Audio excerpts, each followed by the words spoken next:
प्रभारी रमेश चेन्नीथलांच्या उपस्थितीमध्ये काँग्रेसची मुंबईमध्ये बैठक होणार आहे।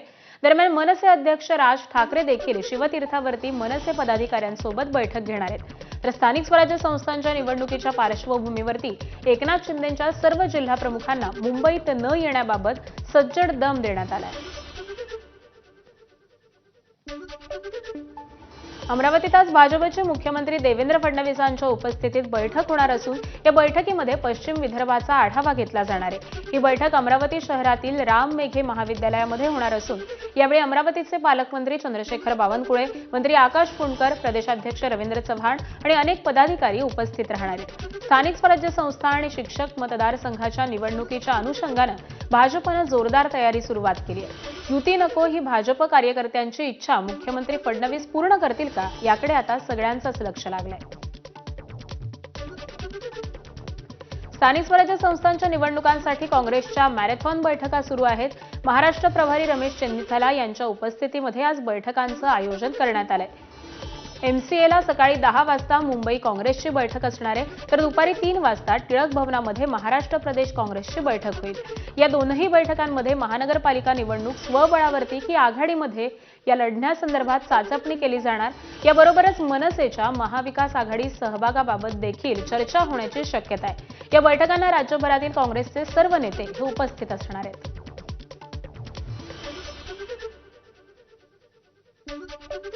एकीकडे स्थानिक स्वराज्य निवडणुकांच्या पार्श्वभूमीवरती सर्वच पक्षांनी रणनीती आखायला सुरुवात केली असून दुसरीकडे मनसे स्वबळावरती निवडणूक लढवणार की उद्धव ठाकरेंसोबत युती करणार हा प्रश्न सर्व जनतेला भेडसावतोय। मनसे अध्यक्ष राज ठाकरेंनी देखील आज सकाळी 11 वाजता शिवतीर्थ या त्यांच्या निवासस्थानी पदाधिकाऱ्यांची महत्त्वपूर्ण बैठक बोलावली आहे। या बैठकीला पक्षाचे सर्व नेते आणि प्रवक्त्यांना उपस्थित राहण्याचे आदेश देण्यात आलेले आहेत। ठाकरे बंधूंच्या भेटीचे सिलसिले चालू असतानाच प्रवक्त्यांनी नेमकी काय भूमिका मांडावी, पक्षानं स्वबळावरती लढावं की ठाकरेंसोबत युती करावी या संदर्भामध्ये चर्चा होण्याची शक्यता आहे। उपमुख्यमंत्री एकनाथ शिंदे यांच्या बालेकिल्ल्यामध्ये म्हणजेच ठाण्यात आज ठाकरे बंधूंची ताकद दिसून येणार आहे। निमित्त आहे ठाण्यातल्या विविध नागरी समस्यांच्या पार्श्वभूमीवरती ठाणे महापालिका प्रशासनाविरोधात निघणाऱ्या मोर्चाचं। हा मोर्चा महाविकास आघाडीचा असला तरी ठाकरेंची शिवसेना आणि मनसेचा त्यातला सहभाग हा चर्चेचा मुख्य विषय आहे। गडकरी रंगायतन ते ठाणे महापालिका या मार्गावरती हा मोर्चा काढण्यात येणार आहे। या मोर्चाला ठाणेकरांनी उपस्थित राहावं असं आवाहन देखील करण्यात आलंय। छत्रपती संभाजीनगरमध्ये महापालिका निवडणुकांच्या जागा वाटपावरून महायुतीमध्ये कलगीतुरा निर्माण झाल्याचं वातावरण पाहायला मिळतंय। छत्रपती संभाजीनगरमध्ये शिवसेनेचे 2 आमदार आहेत आणि भाजपचा केवळ एकच आमदार आहे। तरी महापालिका निवडणुकीमध्ये आपणच मोठा भाऊ असल्याचं भाजपनं दावा केलाय। तर दुसरीकडे अजित पवारांच्या राष्ट्रवादीनं देखील सन्मानजनक जागा न मिळाल्यास वेगळा विचार करावा लागेल असं म्हणत इशारा दिलाय। तर काही दिवसांपूर्वीच संजय शिरसाट यांनी आपण आगामी निवडणूक महायुतीमधूनच लढवणार आहोत, पण काही लोक आमच्या सोबत छळकपट करतात असं विधान केलेलं होतं। त्यामुळे महायुतीतील वादांची दरी आता पुन्हा एकदा मोठी होताना दिसतेय।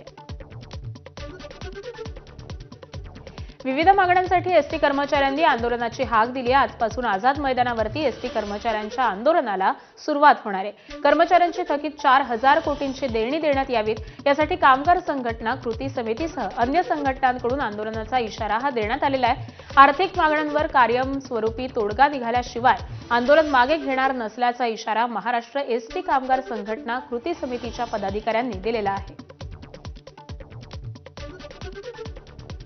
एसटी आंदोलनासंदर्भात कृती समितीमधील सर्व श्रमिक संघटनांची बैठक मुंबईमध्ये पार पडली। यावेळी आंदोलनावरती ठाम राहण्याचा निर्णय घेण्यात आला।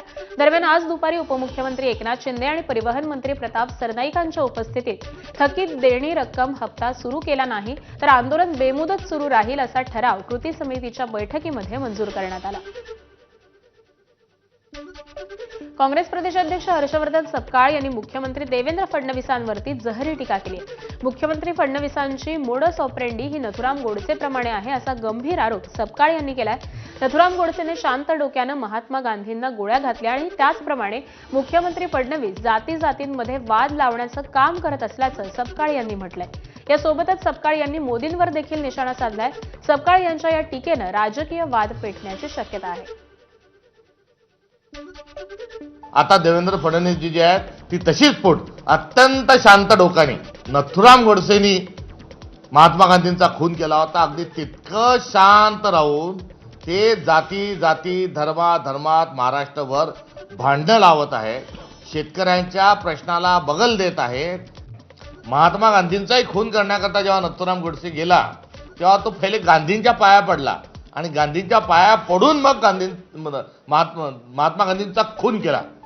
नरेंद्र मोदींनी काय केलं 2014ला, ते पार्लमेंटच्या समोर पार्लमेंटच्या पाया पडले आणि आज जाऊन लोकशाहीचा ते आज खून करत आहेत. गोपीचंद पडळकरांनी मोठं वक्तव्य केलंय. देशाची फाळणी झाली तेव्हा हिंदू इकडे आणि मुस्लिम तिकडे पाठवा असं डॉक्टर बाबासाहेब आंबेडकरांनी सांगितलं होतं.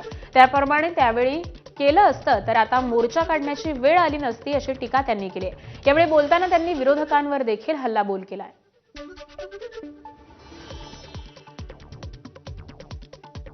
पुणे निलेश गायवळवरून महायुतीमध्ये ठिणगी पडली आहे. गायवळ फरार झाल्यानंतर रवींद्र धंगेकरांनी चंद्रकांत पाटलांकडे बोट दाखवलं. यानंतर पुण्यातील कार्यक्रमादरम्यान धंगेकरांनी एकनाथ शिंदेंची भेट घेतली. यावेळी महायुतीमध्ये दंगा नको अशी समज धंगेकरांना दिल्याचं एकनाथ शिंदेंनी सांगितलेलं आहे. तर गुंड गायवळवरून चंद्रकांत पाटलांवरती आरोप केलेले नसून त्यांच्या मतदारसंघात काय चाललंय याकडे त्यांनी लक्ष द्यायला हवं असं शिवसेना नेते रवींद्र धंगेकरांनी सुनावलं. भाजपचे विचारतो की तुम्ही ऍक्शन प्लॅन घ्या. मी काय त्यांचा माझा दुश्मन नाही, बांधाला बांध नाही. निलेश गायवळ काय माझ्यापर्यंत कधी भविष्यात येईल असं मला वाटत नाही. पण पुणेकरांचा प्रश्न आणि पुणेकरांचा प्रश्न दादांनाच विचारावा लागेल, कारण ते मंत्री आहेत आणि त्या भागामध्ये 10 वर्ष ते आमदार आहेत. ह्याच्यामध्ये दादांनी स्पष्ट भूमिका घेतली पाहिजे. दंगेकरांचे माझं बोलणं झालेलं आहे. दंगेकरांना मी सांगितलेलं आहे की महायुतीमध्ये दंगा नको. त्यांनी जे सांगितलं की पुण्यामध्ये कायदा सुव्यवस्था अबाधित राहिली पाहिजे, सर्वसामान्य गोरगरीब जनतेला कुठलाही त्रास होता कामा नये. दरम्यान निलेश गायवळ विरोधात ब्ल्यू कॉर्नर नोटीस काढण्यात आली आहे. पुणे पोलिसांकडून इंटरपोलशी पत्रव्यवहार करण्यात आलेला असून ही नोटीस जारी करण्यात आली. यानंतर आता घायवळचा शोध घेण्यासाठी पुणे पोलिसांना इंटरपोलची मदत होणार आहे. इंटरनॅशनल क्रिमिनल पोलीस ऑर्गनायझेशन म्हणजेच इंटरपोल या नावानं ही यंत्रणा ओळखली जाते. कुख्यात गुंड निलेश गायवळ प्रकरणी भाजप आमदार गोपीचंद पडळकरांनी रोहित पवारांवरती सडकून टीका केली. रोहित पवारांना नेता बनायची घाई झाली असल्याचं त्यांनी म्हटलेलं आहे. रोहित पवार हा धुतल्या तांदळासारखा वागतोय. खरं तर हा अत्यंत बरबडलेला माणूस आहे.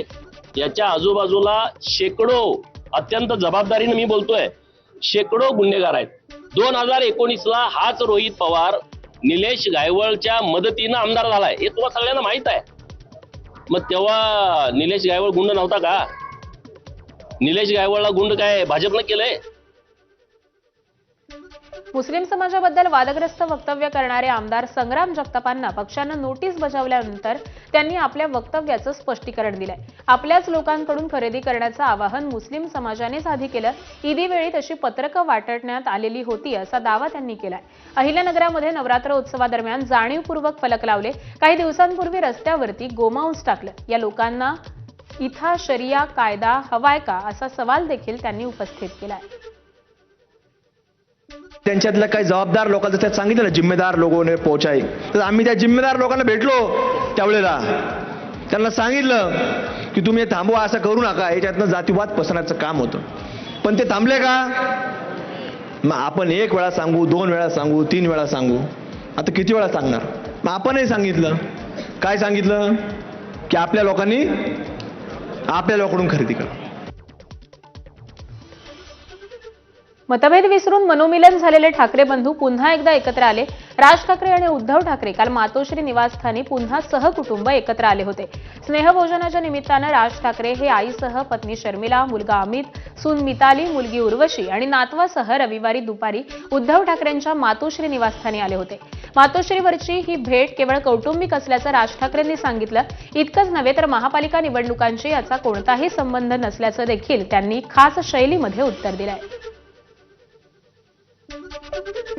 राज आणि उद्धव ठाकरेंमधली कालची भेट ही गेल्या 3 महिन्यातली 6वी भेट ठरली. 5 जुलैला हे दोन्ही बंधू पहिल्यांदाच एकत्र आले. त्यानंतर वेगवेगळ्या निमित्तानं ठाकरे बंधूंमध्ये भेटी झाल्या. स्थानिक स्वराज्य संस्थांच्या आगामी निवडणुकांच्या पार्श्वभूमीवरती उद्धव आणि राज ठाकरे बंधूंमध्ये 19-20 वर्षांनी पुन्हा जवळीक निर्माण होत असल्याचं चित्र आहे. गेल्या 3 महिन्यांमध्ये ठाकरे बंधूंमध्ये 6 भेटी झालेल्या आहेत. आता यंदाच्या दिवाळीत उद्धव ठाकरे मनसेच्या दीपोत्सवाला उपस्थित राहणार का, असा प्रश्न विचारण्यात येतोय. राज ठाकरे यांच्या मनसेच्या वतीनं दरवर्षी दिवाळीनिमित्त शिवाजी पार्कवरती दीपोत्सवाचं आयोजन करण्यात येतं. दरवर्षी या कार्यक्रमाला मराठी आणि हिंदी चित्रपट कलाकारांसह देवेंद्र फडणवीस आणि एकनाथ शिंदे यांच्यासारखे राजकीय नेते देखील उपस्थित राहिलेले आहेत. यंदाच्या मनसेच्या दीपोत्सवाला उद्धव ठाकरे उपस्थित राहणार का, याकडे राजकीय निरीक्षकांचं लक्ष लागलंय. ज्येष्ठ नेते शरद पवार आणि उपमुख्यमंत्री अजित पवार एकाच बैठकीला उपस्थित होते. वसंतदादा शुगर इन्स्टिट्यूटमध्ये बैठक पार पडली. या बैठकीला काका पुतणे हे एकत्र आले. तर काका पुतणे एकत्र येत असल्यानं राजकीय वर्तुळात चर्चांना उधाण आलंय. उपमुख्यमंत्री अजित पवार नेहमी त्यांच्या जोरदार फटकेबाजीमुळे चर्चेत असतात. काल त्यांनी शरद पवारांच्या उपस्थितीत सुरू असलेल्या कार्यक्रमामध्ये जोरदार फटकेबाजी केली. आपण कुठलेही काम 100%च करतो, अन्यथा करत नाही, असा टोला त्यांनी लगावलाय. ऊस लागवडीवर बोलताना अजित पवारांनी हे भाष्य केलंय. आपण काम करताना 100% असं, कारण उद्याच्याला मी सांगायला लागलो की तुम्ही म्हणाला तू किती केलेले तर उगीच आपली पंचायत नको होत आपण केलं. गमतीचा भाग जाऊ द्या, परंतु या प्रकारे बाकीच्यांनी पण स्टेजवर बसणाऱ्या मान्यवरांनी पण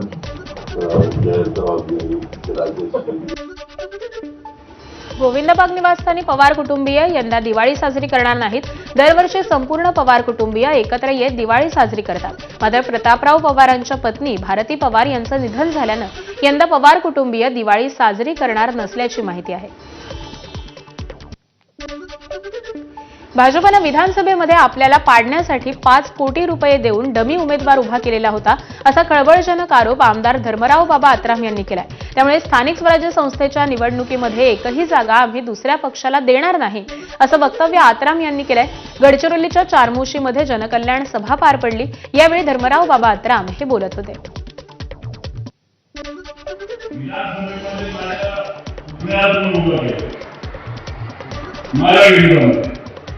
नवे कॅन्डिडेट फार कोटी रुपया दिले त्यांना, मला पडायला. आणि आता तुम्ही सांगितलं मला इथं द्या, एक तुकडा नाही. आगामी स्थानिक स्वराज्य संस्थांच्या निवडणुकीपूर्वी भाजप आणि काँग्रेस पक्षाला मोठा धक्का बसलाय. गडचिरोलीतील चारमोशीमध्ये अजित पवारांच्या राष्ट्रवादीची जनकल्याण यात्रा सभा पार पडली. यावेळी भाजप काँग्रेसच्या अनेक कार्यकर्त्यांनी राष्ट्रवादीमध्ये प्रवेश केला. यावेळी मंत्री धर्मराव बाबा आत्राम हे देखील उपस्थित होते. रामदास कदम सत्तेसाठी लाचार आहेत. जे स्वतःच्या भावाचे झाले नाहीत ते तुमचे काय होणार, असा टोला भास्कर जाधवांनी रामदास कदम यांना लगावलाय. तर लायकी नसताना बाळासाहेबांनी रामदास कदमांना आमदार बनवलं, पण त्यांनी बाळासाहेबांबाबत केलेलं वक्तव्य महाराष्ट्राला आवडलं नसल्याचं भास्कर जाधव यांनी म्हटलंय. अरे हा सख्या भावाचा झाला नाही, सख्या भावाला सुद्धा यांनी खोटे आरोप करून जेलमध्ये टाकला. राजेश पालकर, अरे तुमच्यासारख्यांचा तो कधी जिंदगीत होऊ शकत नाही. मी याला कॅलिफोर्निया केला होता ना, त्याचं वृद्धाश्रमाच्या बाजूला घर कोणाचं बांधणार होतं? कॅलिफोर्नियात त्याला मशरूम. नांदेडमध्ये महायुतीच्या नेत्यांमध्ये मतभेद पाहायला मिळतोय. भाजपचे खासदार अशोक चव्हाण आणि राष्ट्रवादीचे आमदार प्रताप पाटील चिखलीकर यांच्यामध्ये वार पलटवार सुरूच आहेत. हदगावमध्ये झालेल्या सभेत अशोक चव्हाण यांनी चिखलीकरांवरती टीका केलेली होती. माझं नाव न घेतल्याशिवाय जेवण जात नाही, असं चव्हाण म्हणालेले होते. त्यांच्या या टीकेला आमदार चिखलीकरांनी प्रत्युत्तर दिलंय. माझं नाव घेतल्याशिवाय चव्हाणांना समाजात स्थान नसल्याची टीका त्यांनी केलेली आहे. आमचं म्हणणं एवढंच की माझा जिल्हा महाराष्ट्रातल्या टॉप 10 मध्ये माझा जिल्हा राहिला पाहिजे, ही माझी भावना. एवढे धुणे काढण्यामध्ये तो तसा मी तसा नाही, काही उपयोग काहीच उपयोग नाही. जग पुढे चालणं, आपण पुढे चाललो आहे. काही लोकांना माझं नाव घेतल्याशिवाय जेवण जात नाही, अडचणी काय लोकांची. तर मी काय कधी फिकर करते, काही फिकरच करत. काही लोकांना माझं नाव घेतल्याशिवाय आता समाजात स्थान नाही. अगोदर वडिलाच्या पुण्यामुळे काही लोकांना संधी मिळाली आणि आता माझ्यावर टीका करून संधी मिळवण्याचा प्रयत्न आहे. म्हणून याला मी फारसं महत्त्व देत नाहीये. काही प्रत्येक ठिकाणी असे बगल बच्चे सोडायची सवय लागली. नांदेडमध्ये भाजप खासदार अशोक चव्हाण यांचं भाषण सुरू असताना गोंधळ पाहायला मिळाला. आरक्षण उपवर्गीकरण तात्काळ लागू झालं पाहिजे अशी मागणी करत लोकस्वराज्य संघटनेच्या पदाधिकाऱ्यांनी हा गोंधळ घातला. मातंग समाजाला एका म्हणजे उजव्या विचारसरणीकडे म्हणजे संघाच्या बाजूला नेऊन ठेवत आहेत. म्हणून ह्या साहित्य संमेलनाला माझा सक्त विरोध आहे आणि असणार पण आहे. कारण कॉम्रेड अण्णाभाऊ साठे समाजवादी आणि साम्यवादी विचाराचे होते. संविधान मोडकळीस आहे. तुम्ही संविधानावर लढा. संविधानावर न बोलता तुम्ही दुसऱ्या वळणाला ठेवून बोलताय. संगमनेर तालुक्यातील घरगाव इथे सकल हिंदू समाजाच्या वतीनं आक्रोश मोर्चाचं आयोजन करण्यात आलंय. आदिवासी समाजातील एका मुलीवरती झालेल्या लैंगिक अत्याचार प्रकरणी आरोपींवरती तात्काळ कारवाई करण्यात यावी या मागणीसाठी हा मोर्चा काढण्यात येणार असून आमदार संग्राम जगताप आणि आमदार अमोल खताळ या मोर्चाला संबोधित करणार आहेत. वादग्रस्त वक्तव्यानंतर आमदार संग्राम जगताप यांनी अजित पवारांच्या राष्ट्रवादीने कार्ड दाखवा नोटीस पाठवलेली असून देखील उपमुख्यमंत्री अजित पवारांनी स्वतः संग्राम जगताप यांना सुनावलेलं होतं. त्यामुळे आजच्या मोर्चामध्ये जगताप काय बोलणार हे पाहणं महत्त्वाचं ठरणार आहे. आमदार शिवाजीराव पाटलांना हनी ट्रॅपच्या माध्यमामधून अडकवण्याचा प्रयत्न करणाऱ्या बहीण भावांना अटक करण्यात आली आहे. या प्रकरणी आमदार शिवाजीराव पाटलांनी चितळसर मनपाडा पोलीस ठाण्यामध्ये तक्रार दाखल केली होती. यानंतर ठाणे पोलिसांनी चंदगड इथून दोघांना अटक केली आहे. हा संपूर्ण प्रकार आर्थिक कमाईच्या हेतूनं करण्यात आला की राजकीय हेतूनं याचा तपास सध्या पोलीस करत आहेत. नाशिकच्या गंगापूर गोळीबार प्रकरणामध्ये भाजपचे सुनील बागुल यांचा पुतण्या अजय बागुलला पोलीस कोठडी सुनावण्यात आली आहे.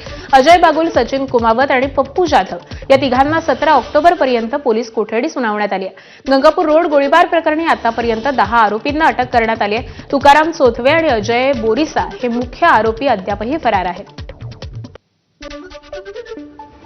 सातपूर गोळीबार प्रकरणांमध्ये लोंढे टोळीचा मोरख्याच्या कार्यालयामध्ये चक्क भुयार सापडलाय. प्रकाश लोंढे याची पोलिसांकडून कसून चौकशी करण्यात आली. यावेळी प्रकाश लोंढे याच्या कार्यालयाची झडती घेताना एक भुयार सापडलेला आहे. या संदर्भामध्ये नाशिक पोलीस अधिक तपास करत असून लोंढे टोळीवरती असलेल्या इतर गुन्ह्यांची देखील पोलिसांकडून तपासणी सुरू झाली आहे. सातपूर परिसरात झालेल्या गोळीबाराच्या घटनेनंतर नाशिक पोलिसांनी मोठी कारवाई केली. माजी नगरसेवक प्रकाश लोंढे आणि दीपक लोंढे यांच्यासह चौघांना 14 ऑक्टोबरपर्यंत पोलीस कोठडी सुनावण्यात आली. तर या प्रकरणामध्ये आतापर्यंत 9 जणांना पोलिसांनी अटक केली.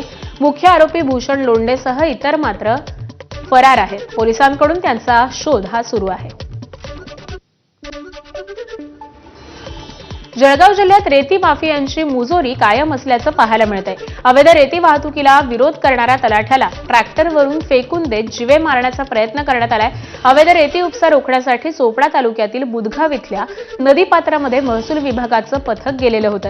यावेळी काही ट्रॅक्टर अवैध रेती उपसा करत असल्याचं दिसून आलं.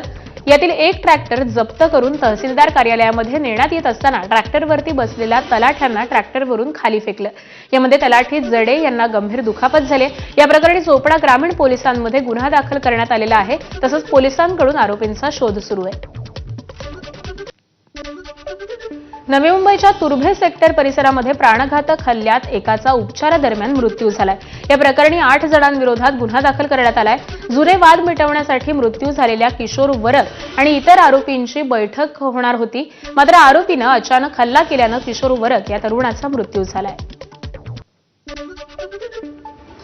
लातूर जिल्ह्याच्या अहमदपूरमध्ये तालुक्यातील हाडोळीतरी गावात किरकोळ कारणावरून 2 गटांमध्ये वाद निर्माण झाला. हा वाद काही वेळामध्येच हाणामारी आणि दगडफेकीमध्ये परिवर्तित झाला. अचानक झालेल्या या प्रकारामुळे गावात तणावाचं वातावरण निर्माण झालं होतं. घटनेची माहिती मिळताच अहमदपूर पोलिसांनी तात्काळ घटनास्थळी धाव घेतली आणि परिस्थिती नियंत्रणात आणली. पोलिसांच्या वेळेवरती केलेल्या हस्तक्षेपामुळे मोठा अनर्थ हा टळलेला आहे. पुण्यातील महाविद्यालयीन तरुणांमध्ये जोरदार राडा झालाय. 2 गटांमध्ये झालेल्या तुफान राड्याचा व्हिडिओ हा सोशल मीडियावरती व्हायरल होतोय. पुण्यातील भारती विद्यापीठ परिसरातील हा व्हिडिओ असल्याची माहिती आहे. हाणामारी नेमकी कोणत्या कारणांमुळे झाली हे समजू शकलेलं नाही. तरी सुद्धा भारती विद्यापीठ पोलिसांनी या व्हिडिओचा आधार घेत शोध करायला सुरुवात केली. भंडाऱ्याच्या लाखनी बस स्थानकावरती एसटी महामंडळाच्या महिला वाहकानं एका प्रवाशाला बेदम मारहाण केल्याचा प्रकार समोर आलाय. महिला वाहक आणि एका प्रवाशामध्ये वाद झाला, त्यातून महिला वाहकानं मारहाण केल्याची माहिती आहे. मात्र नेमका वाद कशामुळे झाला याची माहिती कळू शकली नसली तरी या मारहाणीचा व्हिडिओ सोशल मीडियावरती व्हायरल झालाय. तसंच या प्रकरणानंतर प्रवाशांनी देखील संताप व्यक्त केलाय. भंडाऱ्यातील हनुमान मंदिरामध्ये महाप्रसाद तयार करण्याचं काम सुरू असताना कुकरचा अचानक स्फोट झाला. 40 किलो वजनाच्या कुकरचा स्फोट झाल्यानं 14 जण जखमी झालेले असून त्यातील 6 जणांची प्रकृती ही गंभीर आहे. सर्व गंभीर जखमींवरती भंडारा जिल्हा सामान्य रुग्णालयामध्ये उपचार सुरू आहेत. खासदार प्रशांत पडोळे यांनी जिल्हा सामान्य रुग्णालयामध्ये उपचार सुरू असलेल्या रुग्णांची भेट घेऊन जिल्हा शल्य चिकित्सकांकडून त्यांच्या प्रकृतीची विचारपूस केली आहे. महाप्रसाद होता सारदा देवीचा, तर इथं कुकर मांडलं होतं, तर ते झाकण खोलायला गेले.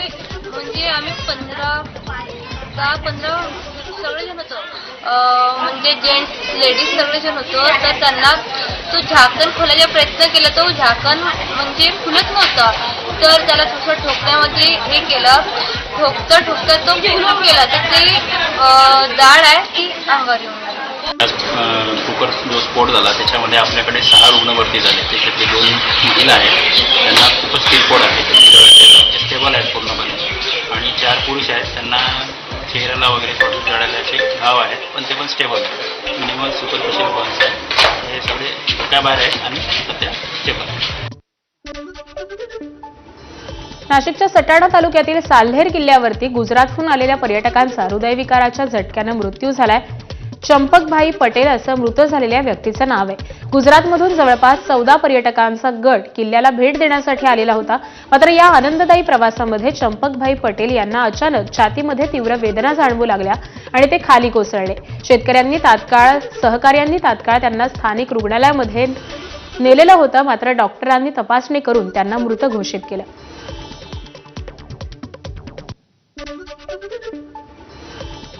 आणि या बातम्यांसह या बुलेटिनमध्ये वेळ झाली इथेच थांबण्याची. पुढील अपडेट माधवीसह पाहत रहा एबीपी माझा.